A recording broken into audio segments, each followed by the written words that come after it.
Fletcher.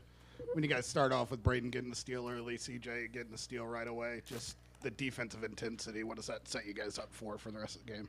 Yeah, it's what we need to start doing more. It's what's got us on this little run we've got going, and what we got away from that second half against Ohio State. So just our intensity, turning people over, and getting out in transition.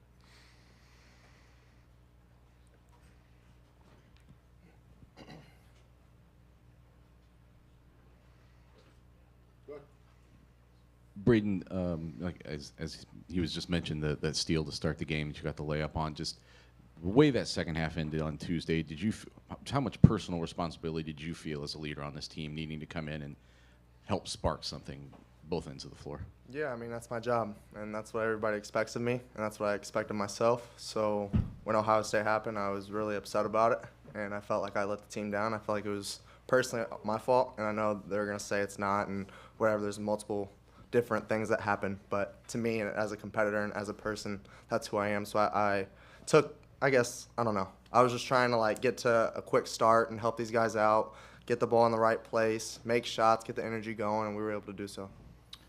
Braden, that kind of transitions into my question. After Ohio State, did you have to reset more physically or mentally? Mentally, for sure. I think. I mean, I was sitting out. I was in foul trouble. How did you do that then? I think just talking with myself, just remembering how I got here and the work that I put in. And obviously it makes my life so much easier being around such a great group of guys that tell me to keep shooting and tell me to keep my head up and that we need me to do what I do for us to win and to help this team. And they tell me that every single time I'm on the floor, so it helps me a lot. Any or all you guys, their offense has given a lot of teams trouble, especially the unique, two bigs in the starting lineup. Why did it not give you guys much trouble at all? I just thought we were hooked up. We had a pretty good scout with them. We have two big guys as well, just a little bit shorter. So being able to match up with them and being locked in right from the start. Hey, Braden, talk about this team now versus the team at the start of the season, how well you guys are playing together. Yeah, I mean, I think we're starting to figure out and we're understanding the meaning of Big Ten play and how hard it is to win every single night and the importance of that. And, I mean, it was early, and we played a lot of great teams. That's no excuse. But I think just figuring it out, and we got that little bit of a break, got a couple days to rejuvenate and get back together and then come back, and we've had an unbelievable start. So, Trey, hammer down for Cancer Night. Just what's it like as a team to be able to give back and help the community? It's special.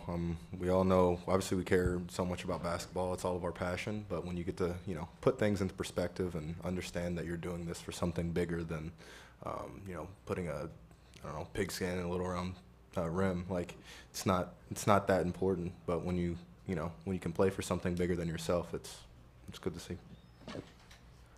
Trey, we talked a lot yesterday about the challenges of running or defending their 4-5 pick and roll. Did they ever get into it?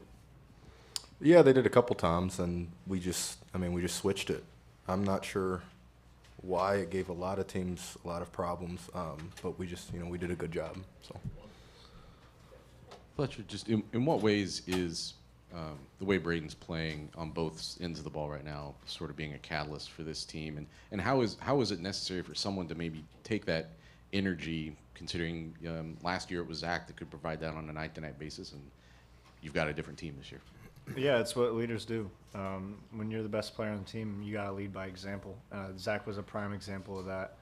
He wasn't the most vocal guy, but every day he showed up and gave his energy. So when we've gotten stops and we've gotten out in transition, it's we've played our best basketball. So by Braden leading by example and getting out and defending whoever it is, 1 through 5, it's huge for us, and it's what continues the energy throughout everybody.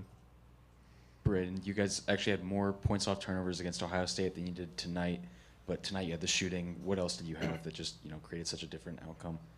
Yeah, I mean, the atmosphere was great. Obviously, when you get off to a start like that, it gets everybody going. Everybody's energy is up, and I mean, we just did a great job turning them over. And like you said, I mean, Ohio State, we turned them over a lot, but shots weren't falling, and shots were falling tonight. And we were able to get to our spots and run our offense, and then we were able to stop them and get transition points as well. Sam and then Brian. Trey, you all have played a lot of basketball, and I think, you three get a lot of the credit, but there was a 9-man rotation here that everybody has bought into a specific role, which obviously last year your role was different. How unique is that to have 9 guys that know each night they've got to buy into a certain role for this team to win, and to do that kind of collectively to get the victory at the end of the day? It's great. I think, that's what makes our team special, is that everybody contributes. You look at some other teams around the country and they're, it feels like you have to stop, only a couple guys. But whether it's screening or defending, CJ picking up the ball, jamming and picking up the ball full court and getting those steals at the beginning of the game, that's a big reason we won the game today. And so when you have that constant production from, a 9-man rotation, that's why we're one of the best teams in the country. Yeah, just to follow up on that, Braden, how do you see CJ and Jakari being better or more comfortable right now? How do you see that manifesting itself? Yeah, they're understanding their role, and they do an unbelievable job with it. Like, I knew they would come around to it because they guarded me all summer. So I saw it a little bit before it actually happened, and they continue to come in and work every single day super hard, and they want to get better and they want to learn. So it's pretty simple and pretty easy for people like that are able to take in the information we help them with, and they want to get better and play hard for us. So. Yeah, you guys have forced 8 of the last 9 games teams over their season average in turnovers, and today was your highest turnovers forced at 22. I guess obviously there was a lineup change, but what's changed for you guys in terms of just being able to really pressure teams and turn them over?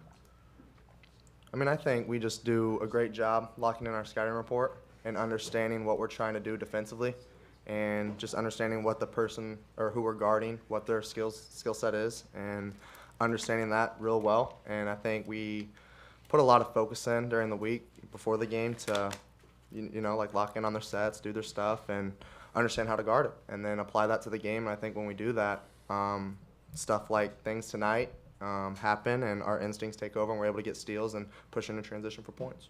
That's a good answer, Braden. Thank you, guys. Coach May will be in it.